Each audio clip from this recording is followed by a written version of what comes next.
tous, bon retour sur ma chaîne et bienvenue à ceux qui viennent pour la première fois. Comme promis, voici la deuxième partie de la forme interrogative avec l'interrogation indirecte en français.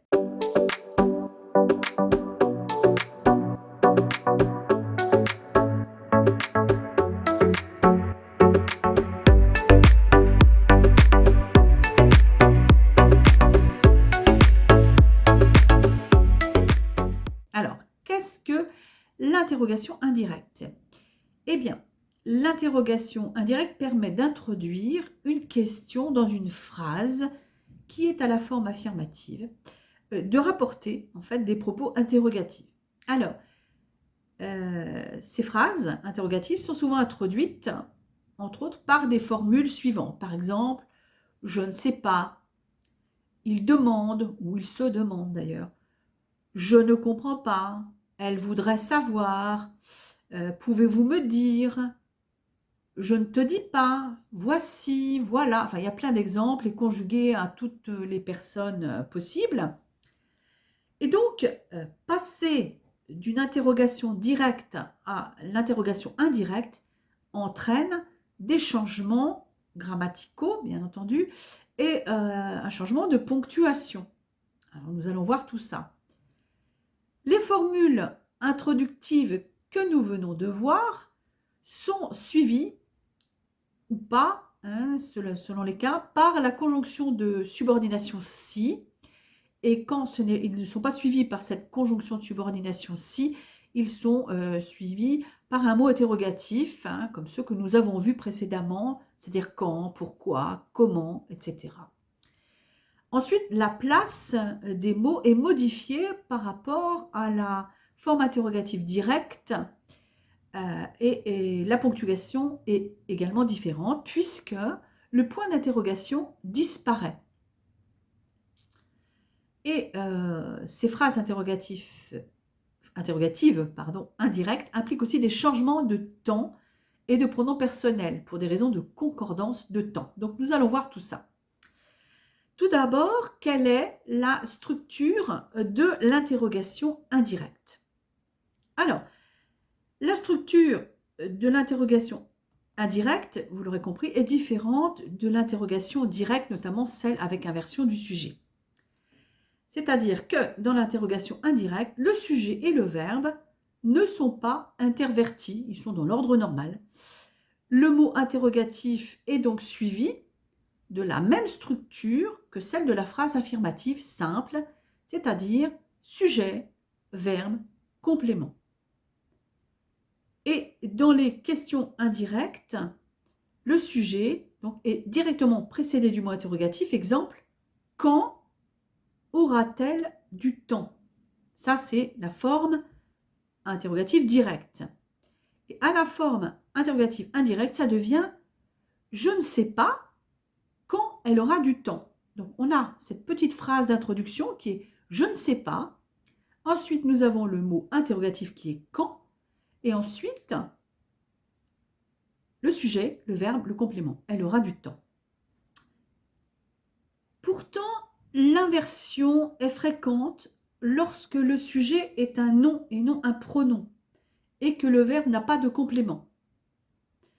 Exemple. Forme interrogative directe. Où est la gare? Ça devient à la forme interrogative indirecte. Je vais lui demander où est la gare.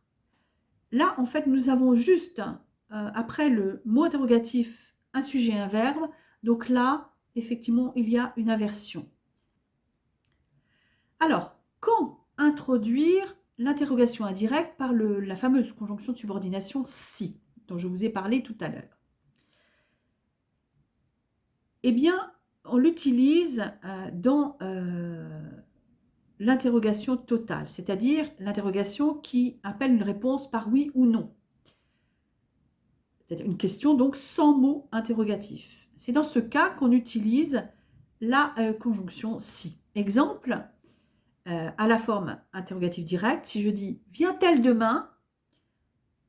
Eh bien, à la forme indirecte, ça devient « je demande si elle vient demain ». Je demande si elle vient demain? Et la réponse sera oui ou non. Il y a élision de si, c'est-à-dire que le si devient S apostrophe devant les pronoms personnels il au singulier et il au pluriel. C'est évident puisque on a si, il, ce qui est à l'oreille pas très joli. Donc, deux voyelles qui suivent, il y a élision, S apostrophe I. Exemple, je ne sais pas s'il est heureux. Et non pas je ne sais pas si il est heureux. On dit je ne sais pas s'il est heureux. Alors, doit-on utiliser un point ou un point d'interrogation? J'ai déjà donné la réponse tout à l'heure. Lorsqu'il s'agit d'une interrogation indirecte, on supprime le point d'interrogation et on utilise un point à la place de celui-ci. Le point d'interrogation ne reste que si la question indirecte est comprise dans une question directe. Et là, les choses se compliquent. Je vais vous donner un exemple. Exemple, pouvez-vous me dire comment se prononce ce nom? Alors, nous avons une forme directe qui est pouvez-vous me dire? Et là, point d'interrogation. Et on inclut dedans une forme indirecte. Me dire comment se prononce ce mot. C'est un petit peu compliqué, vous m'avouerez. Alors, comment passer de l'interrogation directe à l'interrogation indirecte? Ça va un petit peu vous clarifier les choses. La transformation de l'interrogation directe en interrogation indirecte, je vous l'ai dit tout à l'heure, entraîne des changements, notamment grammaticaux. Par exemple, ça va modifier les pronoms. Exemple, il demande à sa mère, deux points ouvrez les guillemets, et là on a une formule directe, une interrogation directe. As-tu vu ma veste? As-tu vu ma veste? Alors, si je mets ça à la forme indirecte, ça donnera il demande à sa mère si elle a vu sa veste. Il demande à sa mère si elle a vu sa veste. Là, dans la forme directe, on avait as-tu vu ma veste? C'est-à-dire que le fils s'adresse à sa mère, mais à la forme indirecte, eh bien, le tu se transforme en elle. Il demande à sa mère si elle a vu sa veste. Autre exemple, Sarah demande à Julien, deux points ouvrez les guillemets, as-tu vu mes clés? As-tu vu mes clés? Eh bien, ça devient à la forme indirecte. Sarah demande à Julien s'il a vu ses clés. Même chose, Sarah demande à Julien s'il a vu ses clés.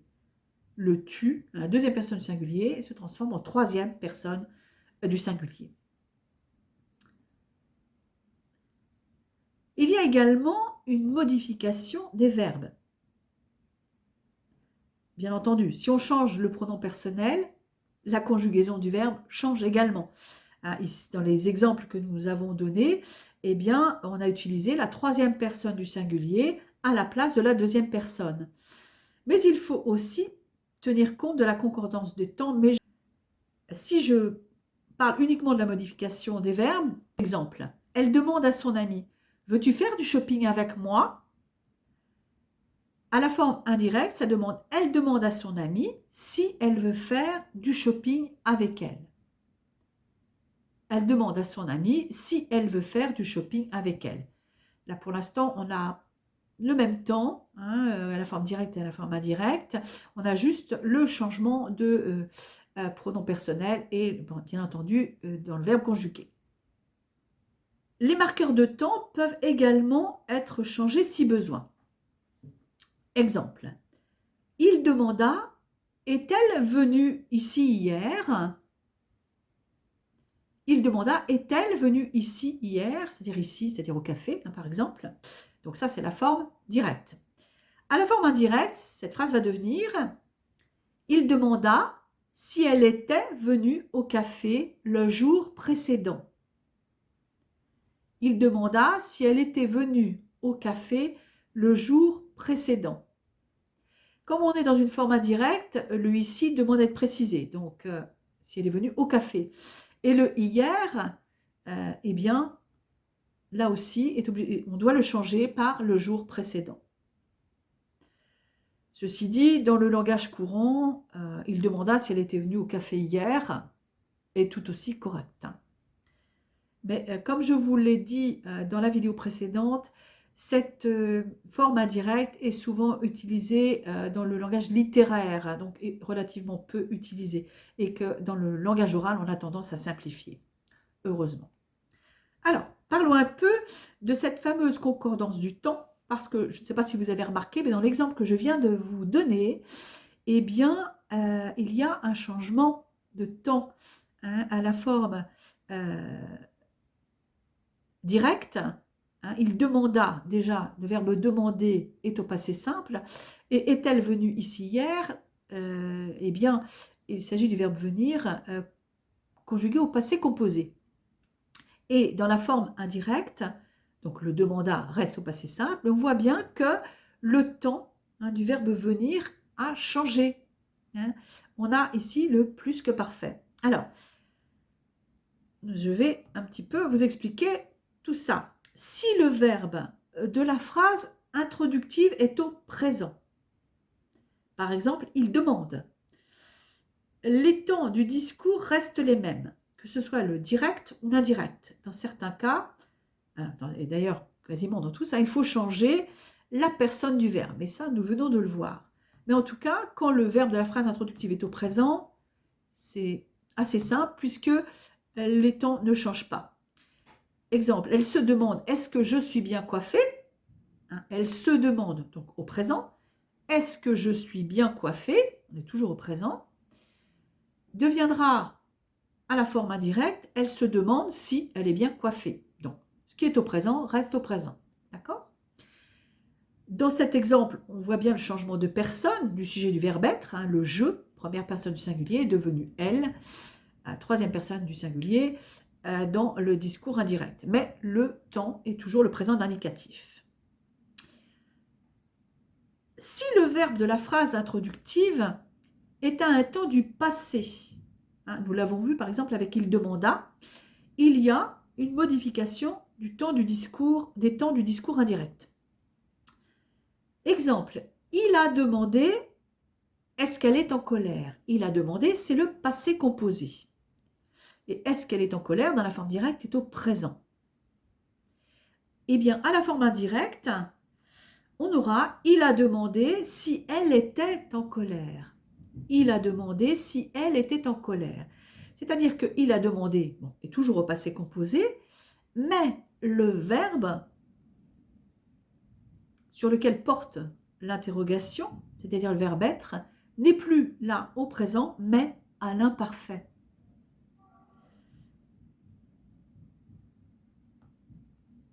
Autre exemple, elle s'est demandé, serais-je prête à temps? Elle s'est demandé, serais-je prête à temps? Elle s'est demandé est au passé composé. Donc, il est bien évident que le verbe de la phrase interrogative directe qui est au futur, eh bien, va changer dans la formule indirecte. C'est-à-dire qu'on va avoir, elle s'est demandé si elle serait prête à temps.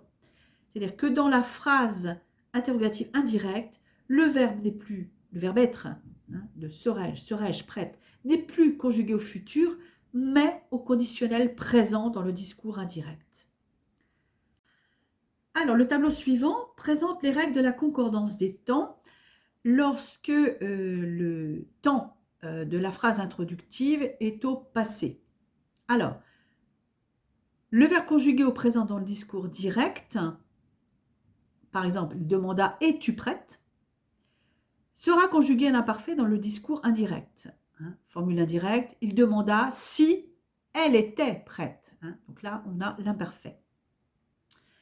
Le verbe conjugué au passé composé ou au passé simple dans le discours direct, par exemple, il a demandé « as-tu fait les courses ?» As-tu fait les courses, dans le passé composé, eh bien, sera conjugué au plus que parfait dans le discours indirect. Il a demandé si elle avait fait les courses. Il a demandé si elle avait fait les courses. Plus que parfait.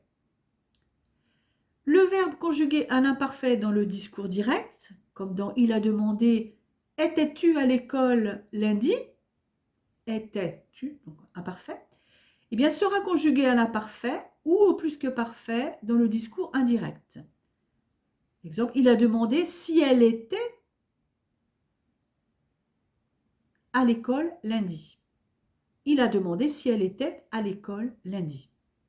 On est bien au plus que parfait. Si on est à l'imparfait, pardon. Le verbe conjugué au futur simple dans le discours direct, comme il a demandé « seras-tu à l'école lundi ?» eh bien, sera conjugué au conditionnel présent dans le discours indirect. Donc, ça devient, à la forme indirecte, il a demandé si elle serait à l'école lundi. Conditionnel présent. Etc., etc. Vous avez donc des autres temps, mais je n'insiste pas dessus parce qu'ils sont beaucoup moins employés. Et en plus, de toute façon, pour l'instant, nous n'avons pas encore étudié tous ces temps et nous les verrons ultérieurement, tout au moins ceux qui sont les plus utilisés. Alors, maintenant, je vais vous faire travailler un petit peu avec quelques exercices.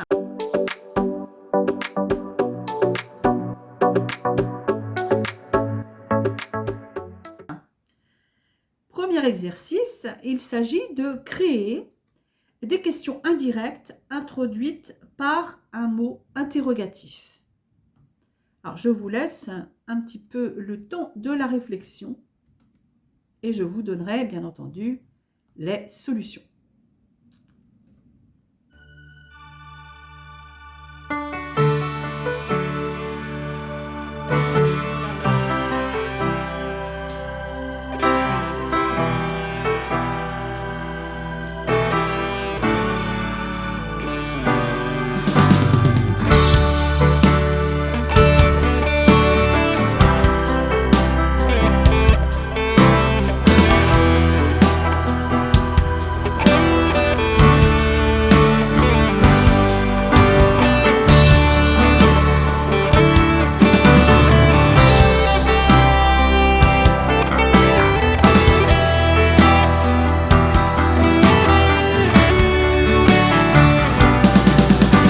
Voici les solutions. Première phrase, comment s'appelle-t-il? La réponse est je ne sais pas. Donc, la question indirecte sera je ne sais pas comment il s'appelle. Le verbe de la phrase introductive est au présent. Donc, le verbe de l'interrogation directe qui est au présent reste au présent dans l'interrogation indirecte. Deuxième phrase, où as-tu acheté cette robe? Réponse, je ne sais plus. Alors, la question indirecte sera, je ne sais plus où j'ai acheté cette robe. Je ne sais plus où j'ai acheté cette robe. Le verbe de la phrase introductive est au présent. Donc, le verbe de l'interrogation directe qui est au passé composé reste au même temps, c'est-à-dire le passé composé dans l'interrogation indirecte. Troisième phrase, quand viendra-t-il nous rendre visite? Réponse, il n'a pas dit. Donc, la forme indirecte sera, il n'a pas dit quand il viendrait nous rendre visite. Alors, le verbe de la phrase introductive est au passé composé, il n'a pas dit. Donc, le verbe de l'interrogation directe qui était au futur simple, viendra, sera conjugué dans l'interrogation indirecte au conditionnel présent. Il viendrait à IT. Quatrième phrase, pourquoi pleure-t-elle? Réponse, je ne peux pas dire. Alors, la question indirecte sera, je ne peux pas dire pourquoi elle pleure. Je ne peux pas dire pourquoi elle pleure. Le verbe de la phrase introductive est au présent, je ne peux pas. Donc, le verbe de l'interrogation directe qui est au présent, eh bien, va rester au présent dans l'interrogation indirecte. Qui vient à la fête? Réponse, je ne te dis pas. Alors, la solution, c'est je ne te dis pas qui vient à la fête. Nous sommes donc dans le même cas de figure que précédemment. Le temps de la phrase introductive est le présent. Donc, le temps de l'interrogation directe qui est au présent, eh bien, sera également au présent dans l'interrogation indirecte. Un autre petit exercice, à vous maintenant, de créer des questions indirectes introduites par si.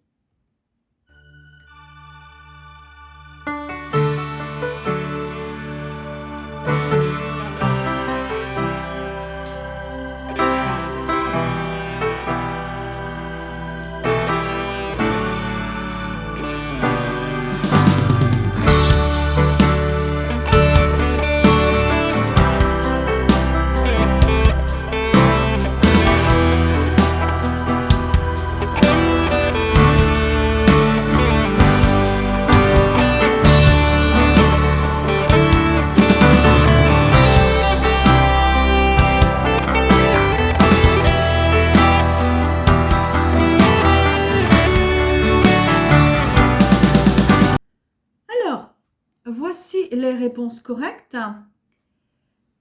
Les magasins sont-ils ouverts le dimanche? Réponse, je ne sais pas. Donc, la question indirecte sera, je ne sais pas si les magasins sont ouverts le dimanche.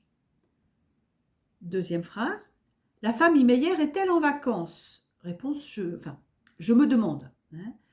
Alors, je me demande si la famille Meyer est en vacances. Je me demande si la famille Meyer est en vacances.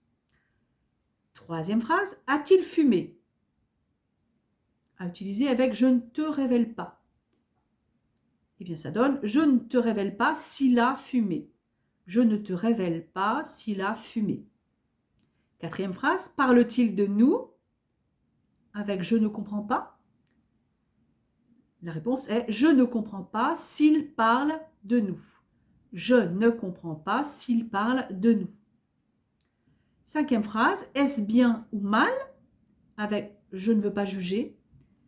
Eh bien, la réponse est je ne veux pas juger si c'est bien ou mal. Je ne veux pas juger si c'est bien ou mal. Alors, toutes les phrases interrogatives étaient au présent, donc il n'y avait aucun piège, et donc les verbes de la forme indirecte ne changeaient pas par rapport à la forme directe. Il n'y avait donc absolument aucun piège. Alors, maintenant, encore un petit exercice. Dans chacune de ces phrases, avec chacune de ces phrases, pardon, il faut construire des questions indirectes correspondant aux questions directes. D'accord? Alors, je vous laisse le temps de la réflexion.